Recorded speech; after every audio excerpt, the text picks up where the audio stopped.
Bonjour, mesdames et messieurs. Bienvenue dans ces 5 minutes d'information. Flash Info que nous commençons avec le retour du chef de l'État. Le président Alassane Ouattara est rentré hier à Abidjan. Le président de la République était à Addis Abeba où il a pris part samedi au 11e sommet extraordinaire des chefs d'État et de gouvernement de l'Union africaine. Le chef de l'État a été accueilli à sa descente d'avion par le vice-président Daniel Kablan-Duncan et plusieurs membres du gouvernement. L'accès des populations à l'eau potable atteindra les 95% d'ici à l'horizon 2020. C'était une promesse faite en son temps par le président Alassane Ouattara et le pari semble gagnant.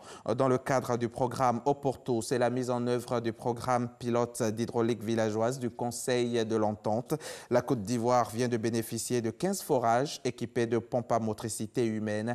Encore 15 localités qui vont donc bénéficier du bonheur d'avoir de l'eau potable. La campagne 2018 et 2019 du café cacao est ouverte depuis le 1er octobre dernier. C'est également la date à partir de laquelle le Conseil café cacao a initié une tournée dans les zones productrices. Cela dans le but de sensibiliser les producteurs sur l'ensemble des mesures prises pour la campagne et surtout les encourager à réaliser un bon rendement. Nos reporters Nadia Idja et Cheikh Kone ont suivi pour vous l'étape de Gagnoa, leur compte rendu. Premier producteur mondial de cacao, certes, mais il ne faut pas dormir sur ses lauriers pour autant. C'est en substance le mot d'ordre du Conseil Café Cacao aux producteurs de Gagnoa. La campagne cacaoyère depuis le 1er octobre 2018, il était important que nous fassions ce tour pour remobiliser nos parents producteurs pour que le cap soit maintenu et même amélioré davantage.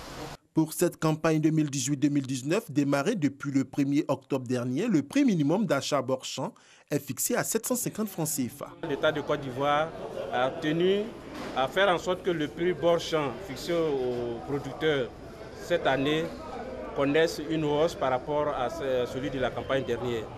Alors je pense que c'est un bond de 50 francs qui n'est pas négligeable, eu égard à tout ce que nous connaissons comme difficulté au niveau du marché mondial. Plusieurs actions ont été menées par le Conseil Café Cacao depuis sa création pour appuyer le secteur. Entre autres, le reprofilage d'environ 9000 km de pistes dans les zones productrices et la réforme visant à la relance de la filière café. Après l'étape des Gagnoa, le cap sera mis sur les localités de Soubré et de San Pedro. Et parlons d'agriculture, sachez que tout à l'heure à 13h dans le cadre du magazine du dimanche, je recevrai professeur Georges Quadio, le coordonnateur du projet de gestion des pesticides obsolètes en Côte d'Ivoire. Avec lui, nous parlerons de l'usage des pesticides dans l'agriculture, le danger des pesticides obsolètes, c'est-à-dire frauduleux ou périmés, ces dangers donc pour l'homme, pour l'environnement. Puis nous évoquerons les alternatives aux pesticides. C'est donc un rendez-vous à ne pas manquer. D'ici là, allons-y en Centrafrique, où le chef anti-Balaka, Alfred Yekatom Rambo, mieux connu sous le nom de Rambo, a été extradé samedi vers la CPI à La Haye.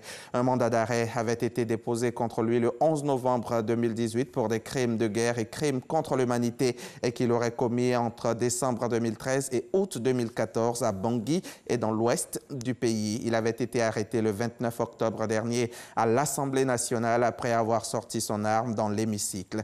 Rambo, comme il est surnommé, était un chef de groupe armé très craint. Fumée épaisse, maison en ruine, voiture calcinée. Un spectacle de désolation attendait samedi Donald Trump à son arrivée à Paradise, petite ville presque totalement rasée par l'incendie le plus meurtrier de l'histoire de la Californie. Le Camp Fire a ravagé près de 60 000 hectares dans le nord de Californie. L'incendie a fait 76 morts et plus de 1000 personnes sont encore portées manquantes.